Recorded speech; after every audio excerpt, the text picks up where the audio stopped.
Hello, myself Yogesh Garg, Faculty of Applied Science Department. Welcome to our YouTube channel RPIIT Academics. If you like the content, please subscribe our channel. Students, हम fat soluble vitamin कर रहे थे. आज हम next fat soluble vitamin करेंगे, vitamin E. Vitamin E का जो chemical name था वो था टोकोफेरोल. देखो vitamin E refers to a group of compounds that includes both tocopherol and tocotrienols. इसमें दोनों होते हैं, टोकोफेरोल भी एंड टोकोट्राइइनोल्स भी. They are naturally occurring antioxidant. कैसे नेचुरली अकरिंग एंटीऑक्सीडेंट है और जो नेचर में ही मिलते हैं. एंटीऑक्सीडेंट का काम करता है, इसलिए हम इसको एंटी एजिंग फैक्टर भी कहते हैं. ये एज को रिड्यूस करने के लिए भी यूज़ होता है.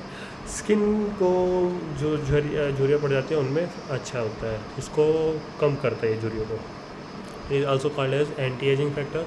The word tocopherol is derived from the word toco meaning child birth and pherols meaning to beer.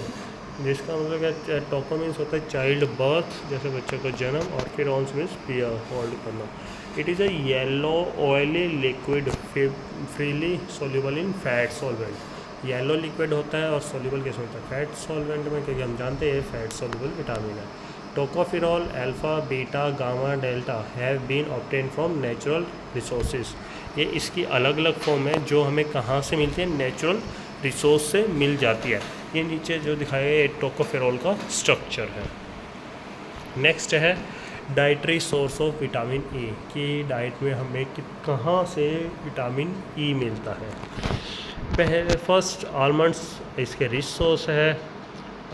Then ये अपने शिमला मिर्च, बेल पेपर्स, पपाया, एवोकाडो और सनफ्लावर सीड्स ऑयल.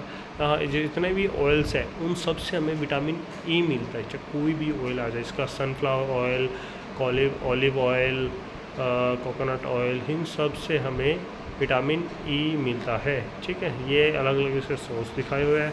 अगर अब इनकी डेली रिक्वायरमेंट की बात करें, डेली रिकमेंडेड क्या होती है, मेंस को जितना चाहिए होता है 8 to 10 mg, वहीं वुमेंस को 5 to 8 mg, और चिल्ड्रंस को 8.3, और इन्फेंट्स जो बच्चे होते हैं उनको 4 to 5 mg. ये इनकी डेली रिक्वायरमेंट है according to the man, women and childrens. Per day के हिसाब से हमें इतना चाहिए होता है. नेक्स्ट आता है metabolic activity of vitamin E. Metabolic activity, अब ये क्या, एक एंटीऑक्सीडेंट है, तो बॉडी में जितने भी फ्री रेडिकल्स बनते हैं उन सबको क्या करते हैं, ख़त्म करने में हेल्प होगी.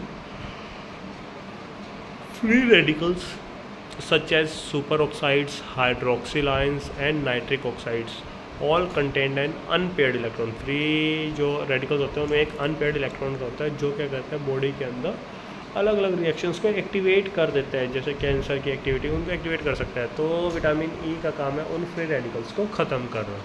These radicals can have a negative effect on the cell causing oxidative damage. Cell को डैमेज करते हैं.